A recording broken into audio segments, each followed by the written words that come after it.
I've been told that finishing early is a bad thing. In this case, it's necessary. While we're still waiting on the full setlist for Ascended Heroes to be revealed ahead of launch on January 29th, I kinda have to start posting my preview videos now. First up is the best old decks with new cards. Some of these new cards have been confirmed by the Pokemon Company and an early pack opening, while some are speculation. If anything I included here somehow gets cut from Ascended Heroes, I'll be sure to pin a comment below or mention it in my full setlist guide coming soon. Until then, let's not waste any time. The most impactful new card in Ascended Heroes is POKEPAD. This item lets you get any single prizer from deck and put it directly into your hand. That's huge for pretty much every deck you can think of, as it allows you to finger any basic Stage 1 or Stage 2 non-rule box Pokemon. For example, a Dragapult deck can use POKEPAD to acquire Dreepy, Drakloak, Duskull, Dusclops, Dusknoir, Hawlucha, Munkidori, or Budew. And if that doesn't terrify you like watching a kid get bullied in front of a grandpa, you're probably a Dragapult player salivating at the thought of doing this. POKEPAD's usefulness doesn't begin and end with Dragapult though. Pretty much any playable single prize deck suddenly becomes better. Chief among them, Slowking. Previously you had to rely on Ultra Ball or drawing into the basic you needed, which you then Academy at night on top of your deck. Now POKEPAD just puts whichever attack you need directly into your hand without getting rid of 2 cards. But it doesn't come close to stopping there. POKEPAD makes every deck running Noctowl better as well. Paired with, say, Charizard EX, turn 1 POKEPAD can grab Fanrotom or Charmander or take you to Hooters. Turn 2, that POKEPAD can be a Noctowl or Charmeleon. While Dragapult is by far the #1 beneficiary of POKEPAD so far in Japan, Grimmsnarl isn't too far behind, able to get Froslass, Mordor, Munkidori, and all the single prize basics. I could go on and on about all the decks POKEPAD helps, but you're going to experience its greatness first foot beginning on January 29th in TCG Live. So I'll quickly round this section up by saying Alakazam is even better now too. Oh, and grass decks don't have to rely solely on that stupid bug catching set that always fails. Now they can guaranteedly find a Bailey for Meganium or Ivysaur ahead of utilizing Forest of Vitality. As you partake in the newly updated list for both Dragapult EX and Slowking, let me just end this section by saying that free search of this magnitude is insane in the Pokemon trading card game. Level Ball was a fairly well-played card a few years ago, except that was limited to those with 90 or less hit points. POKEPAD has no such restrictions, able to get any single prizer in Standard for free. This could literally end up being the most impactful trainer card of 2026, and you'll be seeing it everywhere. On the Pokemon side, we kick things off in a familiar place. For like the 5th set in a row, Gardevoir EX has a new card that makes it better. While things like Mega Gardevoir and Mystery Garden haven't gained a foothold in the top list, Mega Diancie did and continues to be a heavily used card. And that's with more and more Gardevoir players opting to include Frillish and Jellicent EX for maximum annoyance. Well, come Ascended Heroes, Gardevoir now has a way to one-shot your opponent's Munkidori, even if they have a Shaman down in a feeble attempt to save them from Screamtail. I'm of course talking about Spectrier. Before you go thinking this is the second coming of Lost Mine Sableye, it's not nearly as powerful as that. Where Sableye's Lost Mine could spread those 12 damage counters anywhere, Spectrier is locked to putting 12 damage counters on one target. While that's definitely a nerf, it's still great. It can easily take care of that silly Shaman attempting to protect their bench, or one of their Munkidori whose face you hate. And used in tandem with your multiple Munkidori, you can whittle down weaker 2 prizers as well. And the fact that Spectrier discards the energy is actually a positive, because that allows you more Munkidori pings every single turn. So yeah, even though Gardevoir is rotating out of Standard in 2 months, the Pokemon Company had to give it one more buff before its tyranny finally comes to a merciful end. Here's a fun fact, a Gumshoe's favorite meal isn't KFC, it's Rattata. Also, I still get comments on my old video previewing Marnie's Grimmsnarl saying it was going to suck. And at first it did. But this is why you let the meta evolve. Japanese players are our testers. They do all the work, we reap the benefits. So by the time Grimmsnarl came out here, it was solved and started dominating like Mistress Paddlebottom does to me on Tuesday nights. With Ascended Heroes, Grimmsnarl Froslass does improve, it's just a little boring. In addition to possibly adding POKEPAD, the new 70 hit point Snorunt is an immediate upgrade over the 60 hit point one.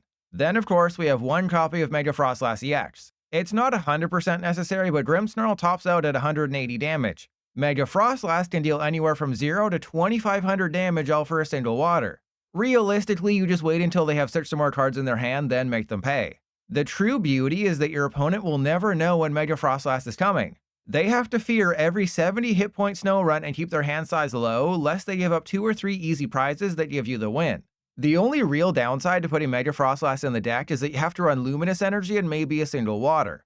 The upside is that Luminous Energy allows Munkidori to potentially attack in a pinch. This is the best performing list in Japan, though I would recommend playing a single basic water if you can, since Energy Search exists in the list. Probably the deck seeing the biggest jump in quality with Ascended Heroes is End Zoroark EX. Previously, you had to either strategize to win or hope your opponent couldn't read, hit into a Zoroark, and let you take a big KO copying Reshiram's powerful rage. Thanks to the new End Zekrom, you can mostly turn off your brain. Rampaging Thunder is a straight 250 damage attack, with the only downside being that Zoroark can't attack the following turn. You can use an Air Balloon or End's Castle to retreat and attack with a new one, but that's too much strategy. Instead, just use Petulant EX's ability to switch into Zoroark, poisoning it in the process, then attack a Binding Mochi so it can deal 290 damage. Put Gravity Mountain into play, now all of a sudden you're one-shotting Dragapult EX.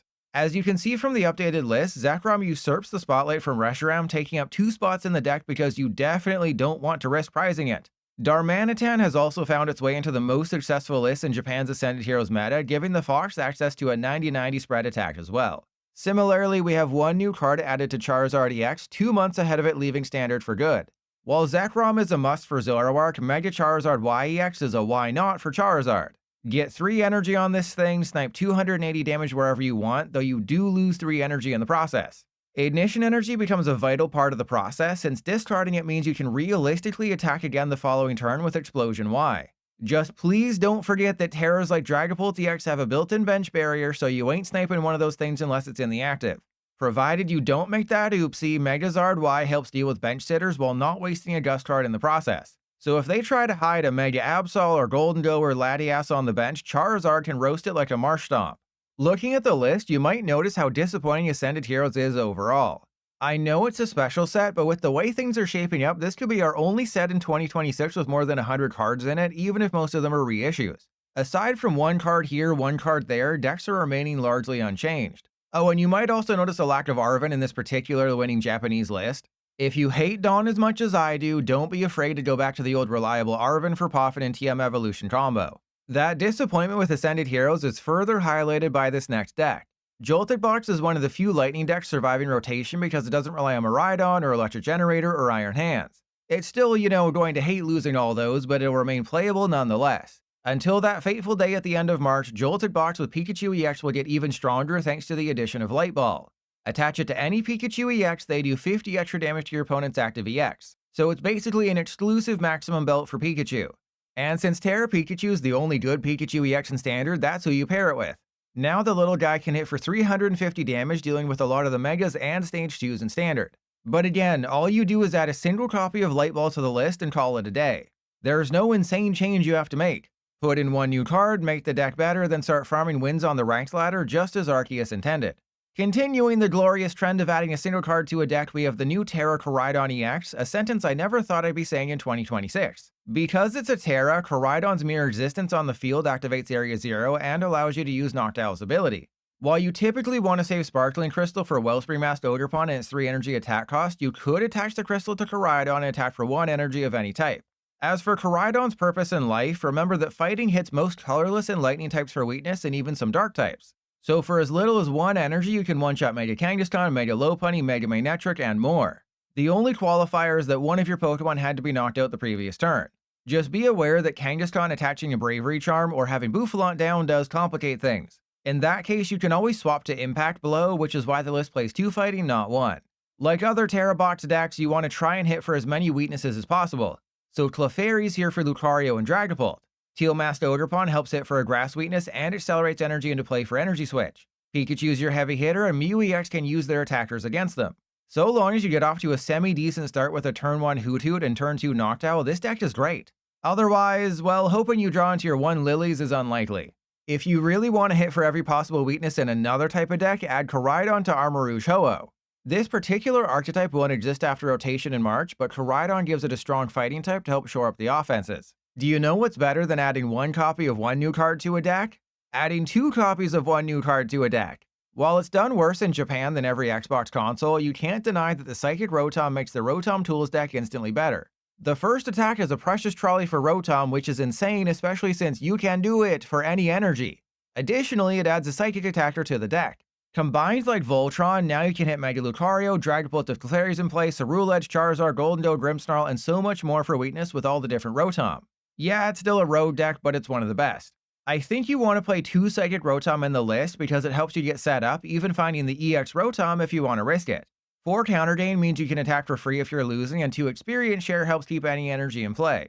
Obviously, you'll struggle against Dragapult because everyone in your deck is so weak. So like Sonic, you gotta go fast and take quick knockouts, only to still lose anyway because Dragapult is the devil. I'll finish up the video with 2 decks that aren't winning a ton of tournaments, but damn it do they get a lot better with a single new Ascended Heroes card. First up is Iono's Bellybolt, who gains access to Canary. Discard any card from hand, like a Lightning Energy you can easily recover with Levincia, grab any 4 Lightning Pokemon from deck. That's huge for Iono's Bellybolt because once you're set up, the thing kinda runs itself. In case you've forgotten, if you discard a Lightning Energy attached to Kilowattrel, it draws you up to 6. And you can do that for each Kilowattrel you have in play. On top of that, Bellybolt accelerates all energy from hand to your Iono's Pokemon. So Bellybolt powers up Kilowattrel, who draws you cards, with Levincia recovering that energy you just discarded to draw those cards. And for your attacker, if Bellybolt's 230 is too low, Voltorb can get it up like a teenager discovering the internet can be for more than calling people on Call of Duty cucks. Sure, you need 15 energy in play to one-shot a Dragapult, but that's kinda what the deck's designed to do.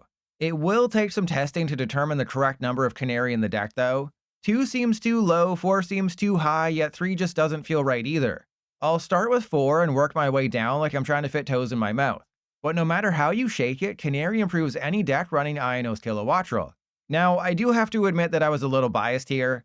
If you strictly go by Japanese tournaments, the best use for Canary is actually with Mega Magnetric.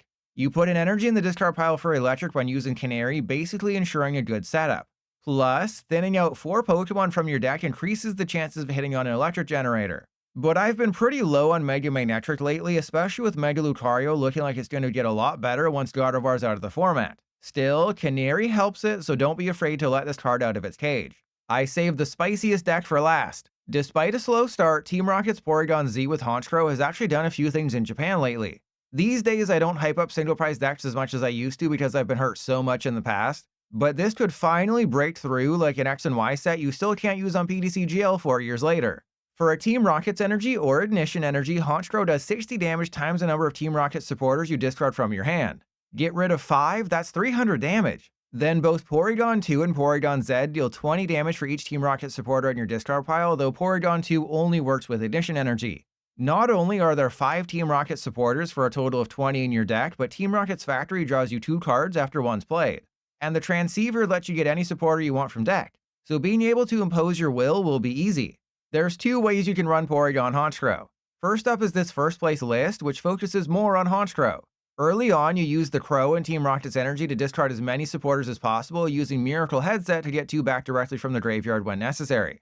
Then at the end of the game, Porygon-2 comes in swinging with Ignition energy, hopefully dealing 300 plus damage. Otherwise, you can try the Porygon-led build. Honchkrow attacks once or twice early, then Porygon-2 and Z finish them off. This second place list went for Neutralization Zone as the aspect because your opponent will always try to bump the Factory, possibly opening up a late game checkmate scenario. As good as this all seems, Dragapult's still a huge problem, same with anything running Dusknoir or Munkidori. But against similar beatstick decks, you can beat them off harder. And there you have it. Those are the best old decks helped out by new Ascended Heroes cards. If you're wondering where the new Mega Starters are, I decided to save them for the new decks video. Because I don't know if you've noticed from my coverage up to this point, but Ascended Heroes isn't exactly rich in strong new archetypes. Until then, let me know in the comments which decks you plan on playing in the 2 months leading up to rotation on March 26th when Perfect Order adds no good new decks to the top 10.